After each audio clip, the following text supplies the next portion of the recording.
জীবনদায়ী ঔষধের দাম বৃদ্ধির প্রতিবাদ জানিয়ে বিক্ষোভ কর্মসূচি করলেন বামনগোলা তৃণমূল ছাত্র পরিষদের কর্মীরা।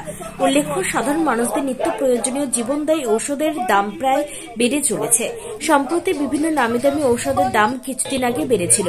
আবারও বিভিন্ন নামিদামি ব্র্যান্ডের জীবনদায়ী ঔষধের অগ্নিমূল্যের প্রতিবাদ জানিয়ে শুক্রবার দুপুরবেলা পাকুয়াহাট ডিগ্রি কলেজের সামনে বিক্ষোভ কর্মসূচি পালন করেন তৃণমূল ছাত্র পরিষদের কর্মীরা।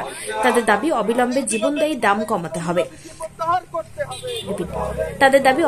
জীবনদায়ী ঔষধের দাম কমাতে হবে।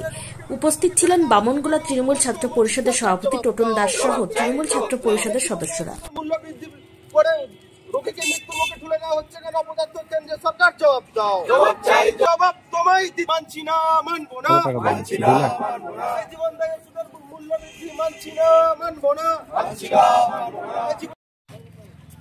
আজকে আমরা পাকুয়া ডিগ্রি কলেজ গেটে রাস্তার পাশে দাঁড়িয়ে বিক্ষোভ সমাবেশ দেখালাম।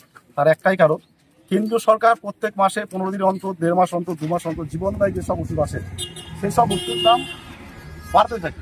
এবার ওষুধের দাম বাড়িয়ে তো রোগীকে মৃত্যুর মুখে ঠেলে দেওয়ার মতো অবস্থা হয়ে যাচ্ছে। তো এই জিনিসটাকে আমরা দীর্ঘদিন ধরে আন্দোলন করে আসছি। হঠাৎই দেখছি আবারও নতুন করে দাম বাড়িয়েছে। কোনো সময় মন্দির মসজিদকে লড়াই লাগিয়ে দিয়ে, কোনো সময় ওয়াকফ বিলের পাস করিয়ে দিয়ে, এইভাবে লড়াইটা করতে আছে এবং ওরা আস্তে আস্তে ওষুধের দাম বাড়াতে আছে। এই ওষুধের দামের মূল্য বৃদ্ধির প্রতিবাদ জানিয়ে আজকে আমরা রাস্তার পাশে নেমেছি।